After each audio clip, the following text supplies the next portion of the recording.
चलो रे चलो रे चलो, चलो रे चलो रे चलो, चलो जहाजपुर। एक सेठ जी मंदिर में बैठकर शाम की सामायिक कर रहे थे। रात का समय था, लाइट का जमाना था नहीं, दीपक जलते थे। मंदिर में दीपक रखा हुआ था। तो सामायिक कभी कभी ऐसा नियम लेके भी बैठ जाते हैं कि जब तक दीपक जलता रहेगा तब तक हम सामायिक करते रहेंगे, यानी जितना तेल है बस उतनी देर जलेगा, बाकी हम वहाँ हो जाएगी सामायिक पूरी। सेठ जी ऐसा नियम लेकर बैठ गए। अब उनकी पत्नी ने देखा तेल कम हो रहा है, दीपक बुझने वाला है। पत्नी आई और दीपक में तेल डाल गई। अब सामायिक में बैठे रहे, क्योंकि नियम था कि जब तक दीपक जलता रहेगा मैं सामायिक करता रहूँगा। अब वो दीपक बुझने वाला था, फिर पत्नी ने देखा अंधेरा हो जाएगा तो फिर आके फिर तेल डाल गई। लेकिन सेठ जी भी नियम के पक्के थे, उठे नहीं। तीव्र गर्मी के दिन थे, जेठ का महीना था, भीषण गर्मी थी। सेठ जी को इतनी प्यास लगी कि सामायिक में आकुलता हो गई। क्या हो गई? अब सामायिक में मन नहीं लग रहा है, लेकिन संकल्प है इसलिए बैठना है। मन कहाँ जा रहा है? पानी में जा रहा है, लेकिन संकल्प है कि सामायिक से उठूंगा नहीं। और उसी प्यास की आकुलता में सेठ जी का मरण हो गया। सामायिक नहीं छोड़ी, सामायिक कर रहे थे वो अलग चीज, लेकिन भाव में पानी था। अंत समय पानी पानी करते गए तो मर करके मेंढक बने। क्या बने? अब आप कहोगे कि सामायिक का क्या फल होता है? अभी देखिए, सामायिक अपना फल देती है और जो प्यास की वेदना में मरण हुआ है उसका फल अलग है। मेंढक बने, मगर मेंढक कौन से बने, कहाँ के बने?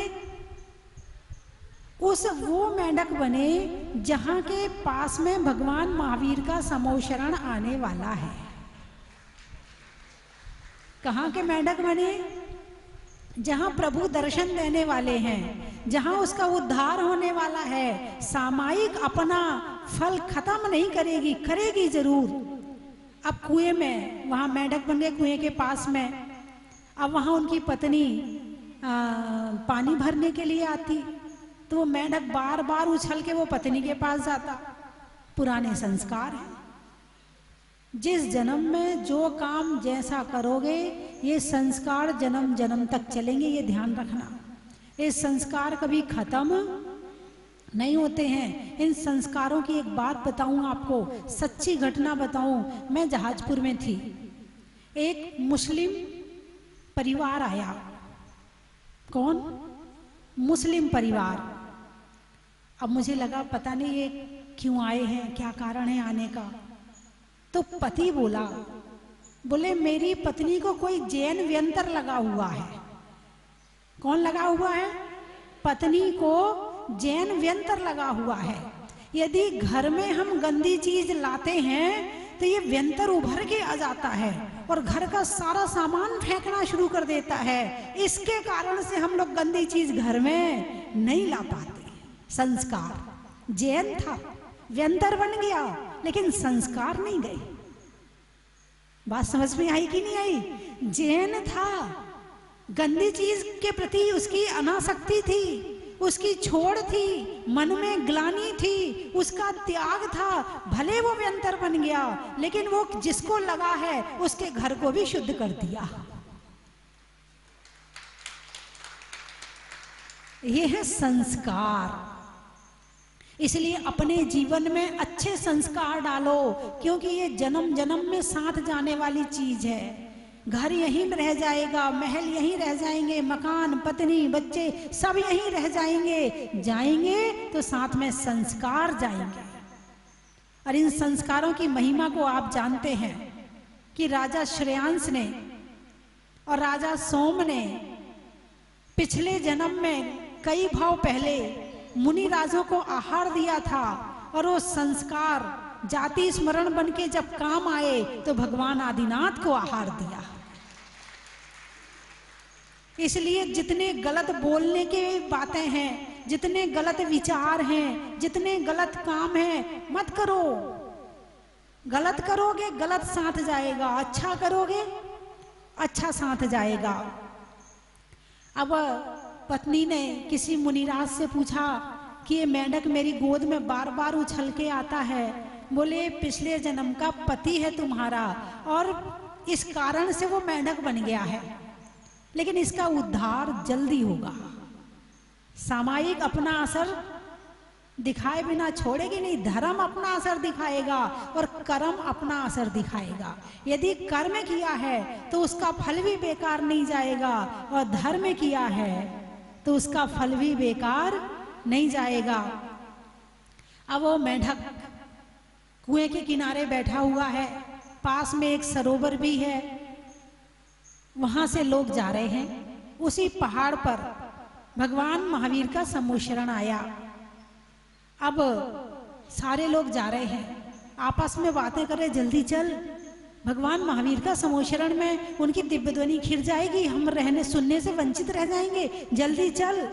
मेंढक के कान में ये बात चली गई और उसका जो धर्म करने का पुराना संस्कार था वो उभर के सामने आ गया। कौन सी पर्याय में? मेंढक की पर्याय में। भले वो मेंढक बन गया है, लेकिन अब वो सम्यक दृष्टि बन गया है, क्योंकि वो भगवान महावीर के सम्मोचरण में जाने वाला है। अब वो मेंढक सोचता है, कोई अष्टद्रव्य की थाली लेके जा रहा है, कोई जल लेके जा रहा है, कोई चंदन लेके जा रहा है, मैं क्या ले जाऊं? उसने पिछले जन्म में भगवान की पूजा खूब करी थी और उस पिछले जन्म की पूजा का संस्कार था कि मेंढक की पर्याय में उसे आभास हो रहा है कि भगवान के चरणों में खाली हाथ कैसे जाऊं। शिक्षा ले लेना मेंढक से। क्या? कौन सी शिक्षा? खाली हाथ मंदिर नहीं जाना है। क्या लेके जाना है? चावल लेकर जाना है, अष्टद्रव्य लेकर के जाना है, अष्टद्रव्य की थाली लेकर के जाना है और भगवान की पूजा अष्टद्रव्य से करना है। आप लोग करते हो कि नहीं करते हो? कौन कौन करता है? हाथ उठाकर बताओ। अष्टद्रव्य से पूजा रोज रोज करने वाले हैं ये इतने सारे लोग। अरे ये तो बहुत अच्छी बात है, लेकिन इतने सारे अभी बाकी भी हैं, है ना? तो करना चाहिए। पहली बात बताओ, करना चाहिए कि नहीं करना चाहिए? जो जिन्होंने हाथ नहीं उठाया उनसे पूछ रही हूँ, आपसे नहीं पूछ रही हूँ। जिनने हाथ नहीं उठाया, हाँ, पूजा करना चाहिए कि नहीं करना चाहिए? जोर से बोलिए, और जोर से बोलिए। अच्छा, तो किसको करना चाहिए, पड़ोसी को या हमको? हमको। तो करेंगे या नहीं करेंगे? सप्ताह में एक बार, ज्यादा दिन नहीं। अभिषेक और पूजा सप्ताह में एक दिन। कौन कौन कर सकता है? आपको यहाँ पूजा करके अच्छा लग रहा कि नहीं लग रहा? अभी जो आपको जिनवाणी दी है ना, उसमें सारी पूजा नई है, एक भी पूजा पुरानी नहीं है, और आजकल की भाषा में लिखी हुई है। जो भाषा आपको समझ में आ जाए, जो आप भगवान से अपनी बात वैसे निवेदन कर देते हो, उन बातों को मैंने काव्य में लिख दिया है, उसे मैंने पूजा बना दिया है। अब कहो अपनी बात पूजा करके।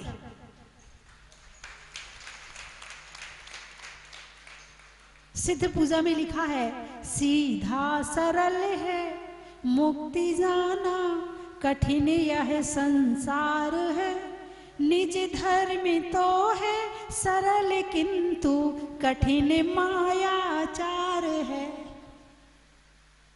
कमजोरी त्रुटियां दोष तज कर आप सिद्धालय बसे, आओ प्रभु आओ प्रभु आओ प्रभु हृदय बसो।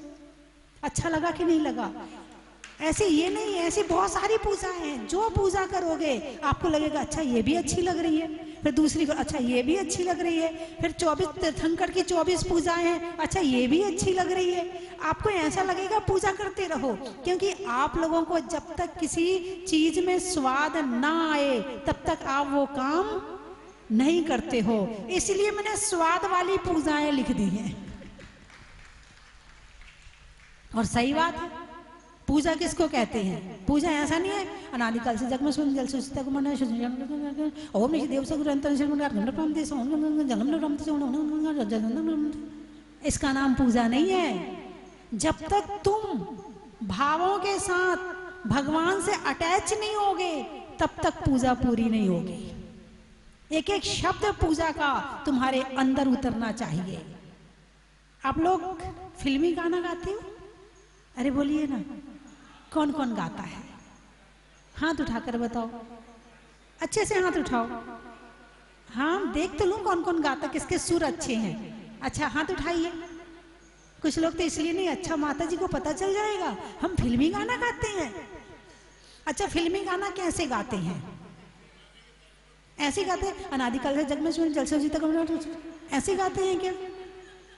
अरे बोलिए ना, फिल्मी गाना कैसे गाते हो? पूरे सुर में, पूरे सुर में। और जो गाना बनाने वाले होते हैं, जिनकी आवाज में रिकॉर्ड किया होता, मधुर आवाज और ऐसा सुंदर सुर, बात बिल्कुल सिंपल है मगर गाने वाला मधुर है, दिल में उतर जाता है। बोलिए हाँ या ना। जो बात भाई एक व्यक्ति एक से प्रेम करता है, या माता पिता का ले लो, बच्चे माता पिता से प्रेम करते हैं, और इस बात को धीरे से बोल दो, हाँ मम्मी मामा आपसे बहुत प्रेम करते। अब इसी बात को गा के कहो, ये तो सच है कि संसार भगवान है ना। अब इसको गाओ जरा, ये तो सच है कि है मगर फिर भी धरती पे रूप उस विधाता की। अब कैसा लगा आपको? अरे बोलिए ना, बात वही है, बात वही कहनी है, बात में कहीं कोई अंतर नहीं आया है, लेकिन सुर में अच्छे गा के बिल्कुल पूरी तर्ज में, एक शब्द यहाँ का यहाँ नहीं हुआ, एक मात्रा यहाँ की नहीं यहाँ नहीं हुई, अब वो बात तुम्हारे दिल में उतर गई। ऐसे तुम जो पूजा करते हो वो पूजा भी ऐसी ही तर्ज में होनी चाहिए, तो ये पूजा तुम्हारे दिल में उतरेगी। वरना वो वाली पूजा अनादिकाल से जग सुंदर सारी जिंदगी करते रहना, कभी तुम्हारी आत्मा में उतरने वाली नहीं है। भले एक पूजा करो मगर ऐसी करो कि भगवान से अटैच हो जाओ। जब तक अटैच नहीं होगे तब तक आत्मा में वो चीज घुसने वाली नहीं है। तो इसीलिए मैंने फिर ये नई जिनवाणी, क्योंकि जब मैं पहले पूजा करती थी, मतलब जब मैं पहले दीक्षा नहीं ली थी, उसके पहले जब पूजा करती थी तो मेरा थोड़ा, क्योंकि भाषा, पूजा कोई भी खराब नहीं है, जिस समय जो भाषा चलती है उस समय की भाषा में भक्ति लिखी जाती है, ठीक है। अब ये पूजा उस समय लिखी थी खार कादी चिर भटादी, अब ये चिर भटादी क्या है हमें पता ही नहीं है, और हम पूजा करे जा रहे हैं। अब खार कादी तो चलो खारक फिर भी समझ लें, अब खार कादी चिर भटादी पूजा समझ में आती नहीं है और पूजा करे जा रहे हैं। तो ये पूजा उस समय की थी जिस समय ये भाषा चल रही थी। अब भाषा बदल गई है। अब तुम बच्चों से कहोगे बेटा पूजा कर लो, वो कहिए क्या है मम्मी, समझ में तो आता नहीं क्या कह रहे हैं, और तुम पूजा पूजा लगाए रखती हो। ऐसे आने वाली पीढ़ी के लिए और वर्तमान में नए भावों को अंदर डालने के लिए ये नई जिनवाणी लिखी है। आप यहाँ शास्त्र भेंट करते हो मुझे यहाँ शास्त्र भेंट करने की बजाय आप जिनवाणी ले लेके जितने मंदिरों में पहुंचा सको उतने मंदिर में पहुंचाओ, और जितने रिश्तेदारों को बांट सको उतने रिश्तेदारों को बांटो। आप लोग शादी में साड़ी देते हो ना, है ना, फिर भी आपको क्या मिलता है? ऐसी साड़ी दे दी, इतनी खराब साड़ी दी है, 2000 की साड़ी है, 4000 की साड़ी है, ये कोई साड़ी है? ये पहनने लायक चीज है, भले तुमसे ना कहें। फिर वो साड़ी उठाएंगे, दुकान पे जाएंगे, थोड़े और पैसे लगाएंगे, तुम्हारी दी हुई साड़ी को वापस करेंगे और नई साड़ी पसंद की लेके, मतलब तुम्हारी दी हुई चीज उन्हें पसंद नहीं आई। लेकिन उस साड़ी के साथ में यदि आपने एक जिनवाणी दे दी, वो उसकी आत्मा को शुद्ध कर देगी और वो आपकी तारीफ सारी जिंदगी करेगी कि ऐसी पूजा की किताब दी है, पढ़ो तो लगता है पढ़ते रहो, पूजा करते रहो। बात समझ में आई कि नहीं आई? कीमत पैसे की नहीं है, कीमत चीज की है। आप अपनी बेटी की शादी करते हो, इतना दहेज देते हो, साथ में जिनवाणी दो। रिश्तेदारों को आप बहुत कुछ देते, किसी को अंगूठी देते हो, किसी को चैन, एक जिनवाणी जरूर साथ में दो। तुम्हें मैं संसार की चीजें दे रही हूं तो तुम्हें धर्म की चीज भी दूंगी। अकेले संसार निभाओगे तो उसका फल संसारी है, और यदि संसार के साथ साथ आपने धर्म भी करवा दिया तो आपको उसका फल भी मिलेगा। मेरी बात समझ में आई कि नहीं आई? अरे बोलिए ना, आई ना? बोलने में मीठी वाणी का, महिलाओं में साड़ी का, और बांटने में जिनवाणी का। गुवाहाटी में बहुत प्रभावना है, बहुत लोग यहाँ से, कहाँ गुवाहाटी इतनी दूर है, और वहाँ के लोग इतनी मंगवाते हैं और इसी से पूजा करते हैं। और जब मेरे पास कभी आते हैं तो पूजा की लाइन बोलते हुए आते हैं, वो ये बताते हैं कि हमें आपकी एक एक पूजा याद है। भावों से पूजन करो, जितने भावों से करोगे उतना पाप कर्म का नाश होगा। तुम केवल दिखाने को पूजा कर रहे हो कि हमारा नियम है पूजा करने का, और बस टाइम तो हमारे पास है नहीं है तो हम तो ऐसे ऐसे कर लेते और चले जाते हैं, तो कर्म भी कहता तुमने ऐसे ही ऐसी पूजा करी है तो मैं भी नहीं जा रहा, मैं भी ऐसे ही को गया, वापस आ जाता है वो भी। कर्म बड़े कठोर हैं, कर्म का पत्थर तोड़ने के लिए बड़ी चोट की जरूरत है। जितने भावों से तुमने पाप का बंध किया है, बंध छुड़ाने के लिए उससे ज्यादा भावों की जरूरत पड़ेगी। अशुभ भाव जितने किए हैं उतनी ही तीव्रता से शुभ भाव भी करने पड़ेंगे, तब कहीं जाकर ये पाप कर्म भागेगा। ये ऐसे भागने वाला नहीं है। अब वो सेठ जी हैं, मेंढक बन गए, लेकिन उन्होंने आत्मा से धर्म किया। तब शरीर है, शरीर में आकुलता होती है, परेशानी होती है, तो मन तो भटक ही जाता है। इसीलिए समाधि भावना में क्या कहते हो, याद है वो लाइनें? होवे ना रोग बीमारी, ऐसी कुछ लाइनें आती ना।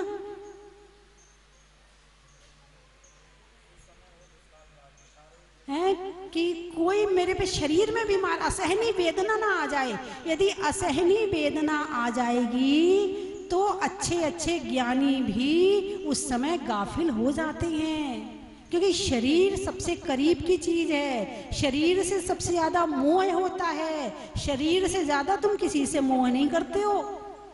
इस शरीर को जिंदा रखने के लिए ना जाने कितनों की हत्या कर देते हैं लोग, ना जाने कितनी दवाइयों में वो चीज डाली जाती है, और उसके बाद कहते क्या करें, शरीर के पीछे तो खाना पड़ेगी ना। यानी खुद को जिंदा रखने के लिए ना जाने कितने जीवों की हिंसा करते हैं, तब कहीं जाकर ये शरीर जीवित रह पाता है। शरीर जीवित नहीं हो सकता है, लेकिन जो इसकी स्थिरता है जीव के साथ में वो बनी रहती है। इसलिए सेठ जी थे, सेठ जी भी पानी की आकुलता हुई इसलिए मेंढक बन गए। लेकिन धर्म का फल, वो कहाँ मेंढक बने? कहीं भी बन सकते थे, जंगल में भी बन सकते थे, अमेरिका में भी बन सकते थे, चीन जापान में भी बन सकते थे, समुद्र में भी बन सकते थे, कहीं भी मेंढक बन सकते थे। लेकिन पुण्य था कि वहां समोशरण आना है, उसका कल्याण होना है, इसलिए मेंढक बना। तो ज्यादा दिन के लिए नहीं बना, थोड़े दिन के लिए बना। भगवान महावीर का समोशरण आया, सोचा भगवान के समोशरण में क्या लेके जाऊं, मेरे पास तो हाथ भी नहीं है, मेरे पास तो सामग्री भी नहीं है, मेरे पास तो कुछ है ही नहीं है, क्या लेके जाऊं भगवान के लिए। और उसके बाद उसने देखा, अरे जो सामने कमल का फूल खिल रहा है तालाब में, इसे ले जाऊं। लेकिन इतना बड़ा तो मेरे से नहीं ले जाया जाएगा, इतना मैं तो बड़ा छोटा सा हूं, और ये कमल का फूल तो बहुत बड़ा है, मैं कैसे ले जाऊंगा। कोई बात नहीं है, एक पंखुड़ी तो ले जा सकता हूं, एक मेंढक के लिए एक पंखुड़ी भगवान के चरणों में चढ़ाने के लिए काफी है। इतने में उसका कल्याण हो। आप अपने ऊपर मत ले लेना कि कल से हम भी एक पंखुड़ी ले आएंगे और हम भी एक पंखुड़ी चढ़ा देंगे तो हमारा कल्याण भी हो जाएगा। नहीं होने वाला। मात्रा देखी जाती है, कितनी तुम्हारी शक्ति है और तुम कितना ला रहे हो, मात्रा देखी जाती है ना। अब वो मेंढक प्रसन्न है, उछल रहा है, भगवान का समोशरण आया है, भगवान का समोशरण आया है, मुझे भी भगवान के समोशरण में जाना है। उछल रहा है, टर टर कर रहा है, गया और जाकर एक पंखुड़ी तोड़ी और ले चला। कहाँ? भगवान के चरणों में जाने के लिए उस पंखुड़ी को लेके मेंढक चलेगा तो कैसे चलेगा? फुदक फुदक के चलेगा। चला है फुदक फुदक के।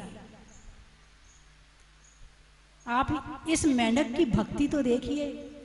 इसे तो महावीराष्टक में ले लिया गया। उस मेंढक को आज तक याद किया जाता है। उस मेंढक की कथा तो आज तक सुनाई जाती है। उस मेंढक की कथा तो शास्त्रों में लिखी है, तभी तो हम बता रहे हैं आपको। अब वो मेंढक जा रहा है और जाते जाते अब वो अकेला तो था नहीं, रास्ते में और भी जीव जा रहे थे, राजा महाराजा भी जा रहे थे। अब राजा महाराजा जब जा रहे थे तो हाथी चलता है कैसे चलता है? वो नीचे देख के तो चलेगा नहीं।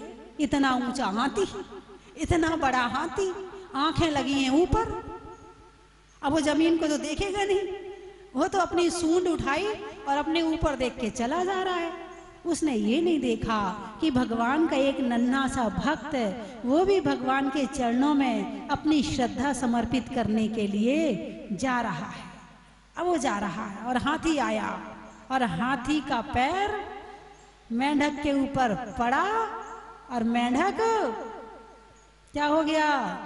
मर गया। ओहो, देखो भगवान के समोशरण में जा रहा है और मृत्यु आ गई। ये तो कोई बात नहीं होती है।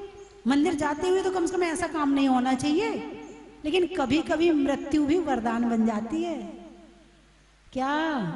मृत्यु हर समय खराब नहीं होती है, मृत्यु भी वरदान बन जाती है। कब? जब भक्ति सहित, भगवान के स्मरण सहित, भगवान के नाम सहित यदि मृत्यु आती है तो वो मरा नहीं है, वो अमर बन गया। अमर यानी देवता, अमर यानी वो देवता बन गया। कई लोग शिखर जी जाते हैं, शिखर जी में कई लोगों के वहां दर्शन करते करते वहीं लुढ़क जाते हैं। होता है ना, बड़े भाग्यशाली हैं, बड़े पुण्यशाली हैं। कुछ लोग होते हैं मंदिर में हो जाती है जिनकी, कुछ लोग होते हैं कि कपड़े पहनने गए अभिषेक करने के लिए, वहीं लुढ़क गए। बहुत बहुत देखे हैं मैंने। हाँ, बड़े पुण्यवान जीव हैं जिनकी इस तरह से अंतिम समय होता है जिनका। अब वो मेंढक की मृत्यु हो गई। यदर्चा भावेना प्रमुदित मनादय दुरहि क्षणादासित स्वर्गी गुणि गण समृद्धा सुख निधि लभन्ते सद्भक्ता शिव सुख समाजम किमु तदा महावीर स्वामी नयन पथगामी। यदर्चा भावेना, यदर्चा अर्चा, अर्चा की भावना से, यदर्चा भावेना अर्चना की भावना से, प्रमुदित मना, प्रमुदित मन, प्रसन्न होके आप विधान में बैठे हो। कैसे बैठे हो? खुश होके बैठे, आनंद आ रहा है। अभी यहाँ पर रतन बरसा रहे थे, मुझे तो लग रहा था वास्तव में भगवान का जन्म तो यही हो रहा है। बड़ा आनंद आ रहा था मुझे भी देख के आप लोगों को कि वास्तव में सारे इंद्र इसी धरती पर आ गए हैं और सारे इंद्र मिलके भगवान के यहाँ पर जन्म कल्याणक मना रहे। बड़ा आनंद आ रहा था मुझे, खूब भक्ति कर रहे थे आप लोग। ये भक्ति, ऐसी भक्ति बड़े बड़े पापों का नाश कर देती है, बड़े बड़े पापों का नाश करती। आपको कुछ नहीं करना है, आपको तो केवल कपड़े पहन के यहाँ आके बैठना है। व्यवस्था सारी हो रही है, व्यवस्थापकों ने आपकी सारी रात को 12 बजे तक व्यवस्था करी है। क्या रात को 12-1 बजे तक मांडते रहे। हैं, टेबलें लगाते रहे, चटाइयाँ बिछाते रहे, आपकी मतलब वो कर रहे हैं। जितनी आप पूजा करें ना, कुछ फल तो आप वाला उनको भी मिल जाएगा, क्योंकि वो भी तो सेवा कर रहे हैं ना। हाँ, सेवा बड़े भाग्य से मिलती है, ध्यान रखना। पहली बात तो सेवा करने के भाव नहीं होते, भाव हो तो मौका नहीं मिलता, और मौका मिल जाए तो छोड़ना नहीं चाहिए, कर लेना चाहिए। प्रमुदित मना दर्दुरी ही, प्रमुदित मन से, दर्दुर यानी मेढक, दर्दुरी ही क्षणादासित स्वर्गी, क्षण भर में वो मेढक स्वर्गी, स्वर्ग चला गया। कहाँ चला गया? स्वर्ग चला गया। और क्या हुआ? गुण गण समृद्धि सुख निधि, एक क्षण में कहा तो वो मेढक था, और वो पिछला पुण्य उदय आ गया, पिछले उसमें तो स्वर्ग नहीं जा पाया, मेढक बन के स्वर्ग गया। वो स्वर्ग का पात्र था, उसे जाना तो स्वर्ग था, मगर पानी के कारण से मेढक की पर्याय में आना पड़ा, और फिर वो जाके स्वर्ग में चला गया। गुण गण, गुण बढ़ गए, गण बढ़ गए, साथी बढ़ गए, समृद्धि मिल गई, गुण गण समृद्ध, सुख निधि, सुख बढ़ गया, और निधियां मिल गई। किससे? भगवान की भक्ति के भाव से अंतिम समय में मरण को प्राप्त हुआ। इसलिए लभंते सदभक्ता, जो सदभक्त होते हैं, लभंते वो लाभ को प्राप्त करते हैं। शिव सुख, कौन सा सुख? मोक्ष। ये सुख तो मिल ही जाएगा, इसकी तो कोई बड़ी बात नहीं है। यदि गेहूं की फसल करोगे तो घास फूस तो अपने आप मिल ही जाएगी। फसल करते हैं गेहूं के लिए, आप तो मोक्ष का पुरुषार्थ करो, ये संसार के सुख तो पीछे पीछे अपने आप चले आएंगे। लक्ष्य बनाओ मोक्ष का। किसका? मोक्ष का। और ये चीजें तो बहुत छोटी चीज हैं। सम्यक दृष्टि जीव के लिए धन संपत्ति, ये सब चीजें तो बहुत छोटी चीज हैं, वो तो संसार में भी रह के परेशान नहीं होता है, और यदि परेशान होता भी है तो वो परेशान नहीं होता है। दो बातें हैं, पहली बात तो परेशान नहीं होता है, और परेशान होता है तो परेशान नहीं होता है। जो मिला वो किसी से कम नहीं, और जो नहीं मिला उसका गम नहीं। अब वो लभंते सदभक्ता शिव सुख समाजम किमु तदा, महावीर स्वामी नयन पथगामी भवतु में। कवि ने क्या कल्पना की है कि हे भगवान महावीर, नयन पथगामी, इन नयनों को आप रास्ता बनाओ और इस पर आप गमन करो, ताकि मेरा जीवन धन्य हो जाए। नयन पथगामी भवतु में, मेरे। अब वो मेढक स्वर्ग चला गया। स्वर्ग में जाकर जो सेज थी उस पर 16 वर्ष के कुमार के समान उठ के बैठा, अवधि ज्ञान लगाता, मैं कौन था, कहाँ हूँ, कैसे आया। पता चला मैं मेढक था, और हाथी के पैर के नीचे मरा तो मैं स्वर्ग में आ गया। सामने देवियां खड़ी हैं, स्वामी आप हमें स्वीकार करो, ये वस्त्र स्वीकार करो, ये आभूषण स्वीकार करो। स्वीकार कर लिए। मैं कहाँ जा रहा था? मैं भगवान महावीर के सम्मोषण में जा रहा था। अभी क्या करना है? अब वहीं जाऊंगा, जहां से आया हूं वहीं जाऊंगा। वो पहुंच गया भगवान महावीर के सम्मोषण में पलक झपकते। अब उसके मुकुट में जो मेढक का चिन्ह था, चिन्ह कौन सा था? मेढक का। तो राजा श्रेणी को मन में कुछ लगा, बोले मेढक का भी कोई चिन्ह होता है। प्रभु से प्रश्न कर दिया कि प्रभु ये मेढक चिन्ह वाला कौन है, और इसमें मेढक का चिन्ह क्यों है? बोले ये तुम्हारे हाथी के पांव के नीचे मर करके मरा, ये वो देव है। यदि मेढक होता तो देर से पहुंचता। क्या मेढक होता तो देर से पहुंचता, देव बन करके जल्दी पहुंच गया। भगवान की भक्ति कभी बिना फल दिए नहीं रहती है। मीठा तो कहीं से खाओ, मीठा तो मीठा ही होता है, और मीठा चाहिए तो मीठा कमाना भी तो पड़ेगा। चीनी भी तो कमानी पड़ेगी, उसमें घी भी तो डालना पड़ेगा। अब मीठा तो चाहते हो, पुण्य का फल तो चाहते हो और पुण्य नहीं करना चाहते हो। अरे बोलिए ना, पुण्य का फल चाहते कि नहीं चाहते? इतने लोग बैठे, ऐसा कौन है जो पुण्य का फल नहीं चाहता है? सब चाहते, मेरे यहाँ ऐसा हो ऐसा हो। किसके उदय में मिलेगी? पुण्य के उदय में मिलेगी। तो जितना तुमने पुण्य कमाया होगा उतना मिल जाएगी। और यदि बाई चांस नहीं कमाया है तो कमाओ। कहना अनंत काल से खाया है, खाने के अलावा किया क्या है? सुबह उठा तो चाय, फिर नाश्ता, फिर खाना, फिर फल, फिर फ्रूट, फिर पिज्जा, फिर बर्गर, दिन भर इसी में लगे रहते हैं। ये बहुत कम मौके मिलते हैं जिस समय पूजा की थाली तुम्हारे सामने होती है। भोजन की थाली तो दिन में कई बार आ जाती है सामने, लेकिन पूजा की थाली नहीं आती है। बड़े भाग्यवान हैं जिनके सामने पूजा की थाली होती है। बाग में माली का, कान में बाली का और पूजा की थाली का, खेत में धान का, शादी में पान का और होने वाले विधान का, निधियों में माणवक का, विद्वानों में चाणक का और आज भगवान के जन्म कल्याणक और तप कल्याणक का, चलने में पात का, मित्रों में सात का, तीर्थंकरों में मुनि सुब्रत नाथ का, पंखा में झल्ले का, बच्चों में पलने का और जहाजपुर में मुशरतनाथ भगवान के जमीन से निकलने का, सलाइयों में सूजा का, मिठाइयों में गूजा का और आज हो रही उनकी आज यहाँ पूजा का।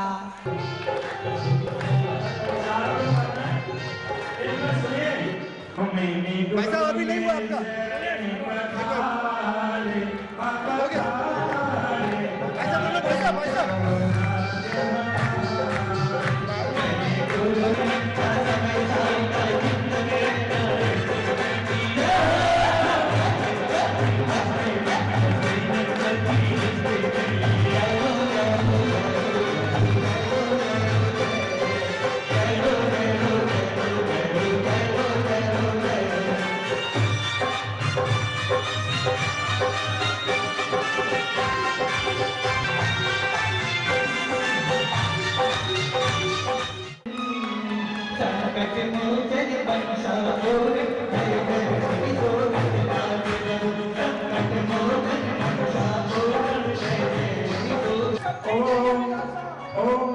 पैसा आचार्य विद्यासागर, ज्ञान सागर, सम्मत सागर, जय सागर आदि चरण गुरुवर चरण में देते हुए हम धर्म कर्म पापी स्वाहा।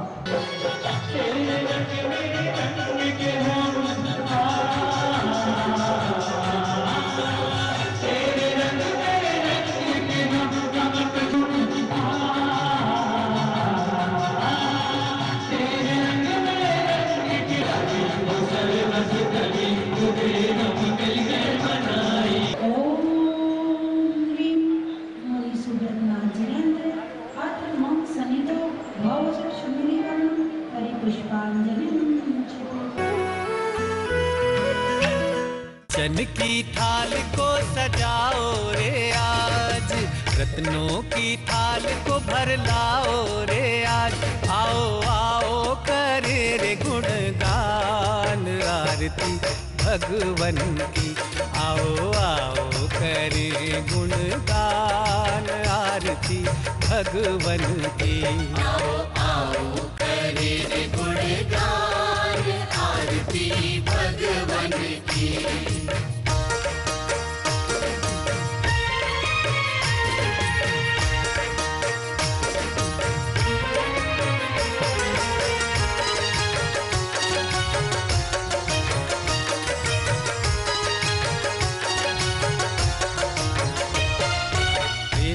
सुमित्र के राज दुलारे, माँ पद्मा जी के नैनों के तारे। पिता सुमित्र के राज दुलारे, माँ पद्मा जी के नैनों के तारे। राजगृही में जन्म लियो आप, राजगृही में जन्म लियो आप। आओ आओ मनाए खुशी आज आरती भगवन की। आओ आओ करे गुणगान आरती भगवन की। परम विदुषी लेखिका गणिनी आरिका रत्न श्री 105 स्वस्ति भूषण माता जी, जिन्होंने मात्र 20 वर्ष में 100 से भी अधिक किताबें लिखकर जैन समाज को अनूठा योगदान दिया है। बड़े बड़े विधान जैसे कल्पद्रुम महामंडल विधान, सिद्ध चक्र महामंडल विधान, इंद्रध्वज महामंडल विधान एवं विशेष जिनपद, पूजांजलि आदि महत्वपूर्ण साहित्य बहुत ही सरल व सुबोध शैली में लिखे हैं, जिसमें गद्य एवं पद्य साहित्य भी समाहित है। इन महान साहित्यों को पढ़कर आप भी अपने ज्ञान का विकास कर सकते हैं। साहित्य प्राप्त करने हेतु आज ही संपर्क करें। संपर्क सूत्र 7906062500 9868345768।